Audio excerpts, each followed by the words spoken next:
Hey, what's up guys, aarava here, and welcome back to the episode of my F1 Road to Glory series in 2020. Last time out, we had a fantastic episode for the team, probably the greatest to this day. After 3 seasons to seal out the Constructors' Championship for Williams Racing. Yeah, we come to Brazil then as the Constructors' World Champions. Finally, after 3 seasons, we have climbed the peak and we've achieved greatness with the team, but we've still got a job to do in the Drivers' Championship. And the Road to Glory, yeah, I guess it's great we got the team win, but it's all about the Drivers' title. We've been waiting 3 long seasons for this, driving this horrendous car, and now we're at a point where we could win this thing. 2 rounds to go, and it looks like it's going to be myself versus Pierre Gasly. Last time out kept things very close indeed in the Drivers' Championship, so we got 2 very crucial races. But now, technically, as the reigning champions, I know the season hasn't ended yet, but as the reigning world champions, do you think Williams will be able to give me a car that I can depend on? A car that I can really wring the neck at? Oh, are you kidding me? So the race after we win the World Championship, the team failed to bring the final upgrade the car will ever receive this weekend. Absolutely amazing stuff. That's just so typical. So typical. On the bright side, though, it won't be raining, so that's at least one positive, and we can pretty much guarantee it won't be raining at Abu Dhabi, I'd like to think, but you never know in this series. So pretty much we've seen the back of the rain, basically, in this series. 2 races to go, and thankfully no precipitation will be ruining our mood or our race pace indefinitely. We move on then into qualifying. No rear downforce, but hopefully that shouldn't dampen the spirits. Our car should go pretty well around here. Obviously, you do need a lot of power around Brazil to try and get us up and down these hills. We go down the crest through the center S. A little bit of a snap of oversteer on the rear end down to P18, but you can see what I'm about to mean with the power here as we go down this straight. DRS open, gaining some time, and then in the brake zone, gaining a whole heap as we go down this hill. And then as we climb the crest in the last sector, up into P4, Leclerc looking good. The Ferraris look really decent now. They're back end of the season, but it's just us v Gasly, and that's all that really matters. And across the line, P4, where on earth is Gasly going to be, though? Excellent lap.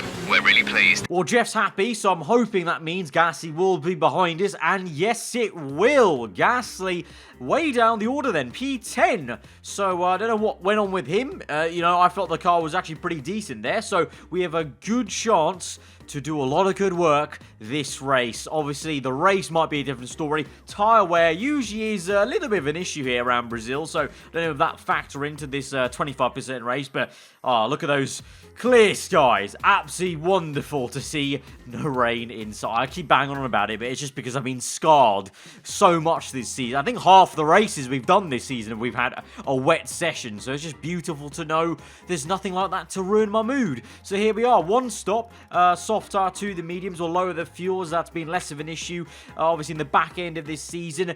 We do have some news, though. Sebastian Vettel was given a grid penalty, so we move up into P3. Does mean Gasly's now in P9, but at least we're higher up in the order, already in the podium positions, and I'll be hoping to aim for a podium, actually. Hopefully we can try and defend against the likes of Bottas, Norris, and Albon behind us, but also attack. Obviously, I would expect us to be good against the Red Bull, at least in a straight line. The Ferrari of Leclerc looks maybe a little bit out of our league, because the Ferrari cars have improved quite a lot. Even though on paper, we at Williams are still the best car on the grid, the Ferraris have just looked in the world of their own in terms of the race pace and race trim. So we'll just kind of see how it goes, but hopefully we can try and at least attack Verstappen and try and aim for that P2. And it's the second last race of the season then, though, so this could be very crucial to set up that final race and our attempt at winning a world championship with Williams. We go to 5 red lights and we are underway, and it's a cracking start there compared to Verstappen off the 5 red lights. A little bit of a squirm, and straight away the virtual safety car scored out, front wing flying. The Haas is in the air ahead of Lando Norris there, and the virtual safety car literally, I think that was like a matter of 10 seconds, and it got called out there. Sebastian Vettel out the race, Lance Stroll out too, and the Haas, like I said, was in the air mounting one of the Mercedes cars. But this is why the virtual safety car within literally 5 or 6 seconds, was called out as Vettel, who was handed a grid penalty there. So the only reason he was down there was due to his penalty was, well, he took himself out and then took Lance Stroll out with him. And then Norris had a very nice on board with Nico Hulkenberg there, mounting his own rear tyre and the Mercedes car in the lead. Great on board from Lando Norris. And so we've got 5 people out of this Grand Prix, only 5 DNFs, and we didn't even make it to turn 1 yet. Absolutely amazing. Now, on the restart, we've overtaken Bottas perfectly there, only because I might add, he actually overtook us under the virtual safety car. Yet again, the FIA are against us and want to keep us down there. You know, Gasly did it in Mexico, Bottas did it here. I don't know what's going on, but we overtook him straight away then as we went to green. Behind us then as we get racing on the way, the 2 racing points come under fire. It's a racing point, civil war. They've taken each other out, and that's 2 more DNFs. We've only got 13 runners, and it's only been, well, not even full lap 2, and now the full course safety car has come out. Absolute chaos here at Sao Paulo. We've only had 2 laps. We've had a virtual safety car, full safety car, and 7 people out of this Grand Prix. Absolutely insane. So now we move on to lap number 4. 2 laps under the safety car, getting ready to go. And look at this on the restart. Green flags cross the finish line, and we're already overtaking Verstappen, or trying to, if we can. Massive lock up at the front right, because although the car has the speed off the restart with the acceleration there, it literally does not have to turn into that corner compared to the Red Bull. But here we go, overtake mode, rich mix. Verstappen goes defensive. We go to the right hand side, the long way around, lock up again, trying to navigate this thing around the outside, but we just don't have the downforce to do it. So can we now go for a 3rd bite of the cherry now in a straight line, trying to get it done. We're going to go understeering through. We push Verstappen wide, and he's been taken out by the Mercedes car, and Verstappen now is in the wall. Everyone is tripping over everyone. It is a fantastic reset. Everyone literally just forgot how to drive apparently here, including me. I've forgotten how to drive through that corner, as the turn-in is non-existent with this Colgate-sponsored Williams car. This is quite something. This Grand Prix has had everything, and we've only had 9 laps here now.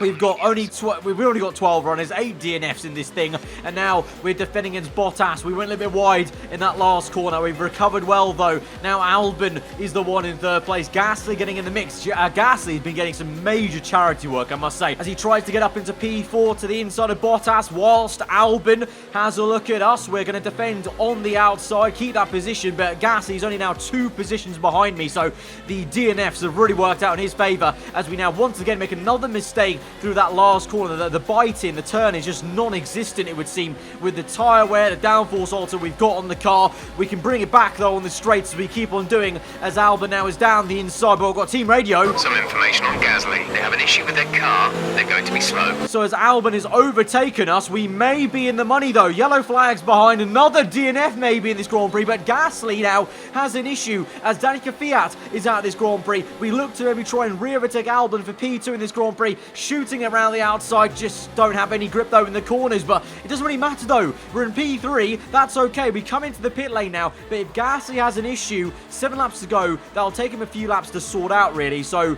by that point you would say he's probably going to go down the order, so we could even afford to be overtaken by both those Mercedes cars that were behind us, and also the Red Bull of Bottas. So we strap on a set of medium tyres.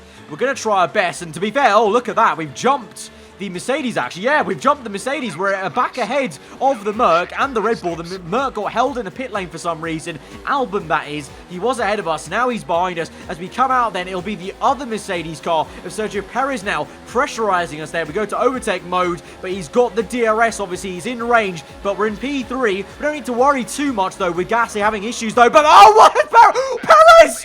What's Perez done? Perez just hit us on the rear, and we're out. We're out of the Brazilian Grand Prix. Sergio Perez, what has gone on there? Perez, oh, Perez. It's like Red Bull at Baku all over again. I moved a little bit, but what is he doing? He's just misjudged his brake zone. He's literally started braking and darted into us directly. I went subtly to the inside. You would think he would hold the outside line, but no. It's a vicious attack on us. on the rear end. The front, and also, I want to say as well, look at the footage closely. My front wing is the only thing that broke on this car, and that is actually deemed enough for me to retire the car.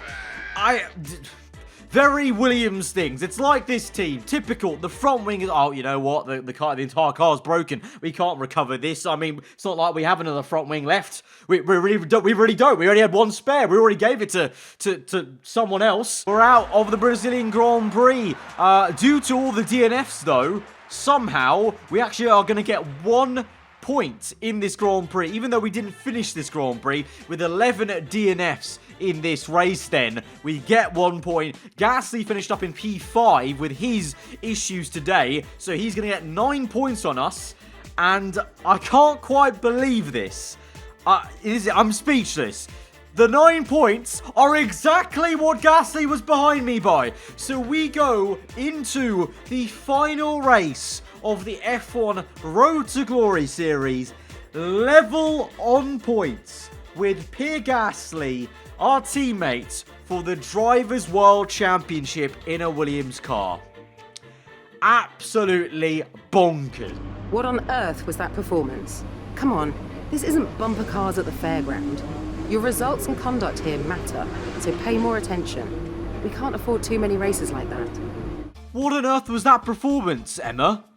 Did you watch the race? Have you been hanging out with Claire and have you been hanging out with Claire and Jeff after the race? What?